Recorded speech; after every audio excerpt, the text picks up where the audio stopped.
very nice call with him. He called me up yesterday morning. We talked. I congratulated him on obviously doing a very good job keeping Israel safe.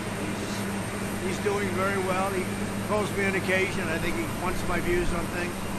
He's had very little cooperation from the White House, as you know. They didn't want him to do anything, and they would not be in the good position they're in right now if they listened to the White House, which I guess would be a combination of Kamala and Joe. They're not happy about that either, I will tell you. Israel's not happy about that. But we had a very good talk. It lasted for a while. I know him very well. And he'll call me on occasion. I haven't called him, no. He did. He told me that he was attacked at his village where he lives, a vacation area, and that he was attacked, but he was fine. Do you think Iraq should counterattack Iran? Well, we'll see what happens. He was asking what I thought, and I just said, you do what you have to do. So I said, you do what you have to do. Thank you very much. I'll see you at McDonald's.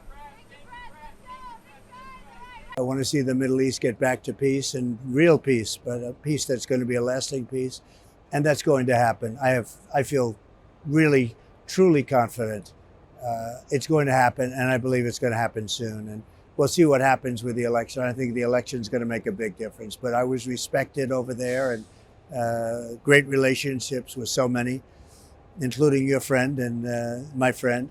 But we have great relationships, and we're going to get it done, and it's going to get done properly. But you want a lasting peace. You don't want this to go on every 5 years, every 2 years, every 10 years. You want to have a lasting peace, and we're going to get that done. You know, it's so sad to think that if I were president, that war would have never started. You wouldn't have all those dead people, all those, just demolished cities and areas. You wouldn't have had October 7th. That's the most important. You wouldn't have had that. And all of the destruction and the hatred and everything else that followed October 7th. You wouldn't have had Russia attacking Ukraine. You wouldn't have had inflation, frankly. And you wouldn't have had the most embarrassing moment in the history of our country, in my opinion. You wouldn't have had the Taliban and Afghanistan and all of the things that are happening over there. So that moment in history was really one of the most embarrassing moments we've ever had. We would have had 12 to 15 countries within a period of, literally within a period of a year, I think, at the most. They have none. They added none. And everybody respects it. They respect it so much. But look, the framework is there. All they have to do is be inserted. And that'll happen very quickly. If I win, that will be an absolute priority. Just getting everybody in. It's peace in the Middle East. We need it. And it's very important. And it'll happen. They won't acquire it. Now, they may get it, if they get it very quickly. I'm not president, so I won't have much to do with that. And I have respect for Iran. I have respect for the people. I know a lot of Iranian people. They're very smart, actually great negotiators, great business people. They're great people. They're very warm people. I wanted to do, as a country, I wanted to do great. Now it's, in its own way, it's probably in danger, maybe more so than they would have thought a month ago, right, with what's happening. I think he's going to do what he wants to do, and I think he has to do that. Biden was giving him some very bad. Look, Biden has been historically horrible on foreign policy, incompetent, I would say.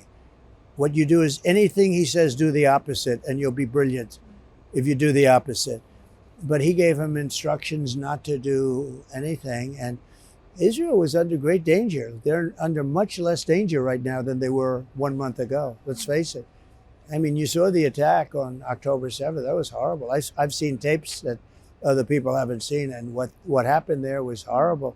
That can't be allowed to happen. But if you think, that would have never happened. So the whole thing wouldn't have happened. That was the problem. And now still you have hostages, but many of them have been killed. And I'm sure many of them are dead.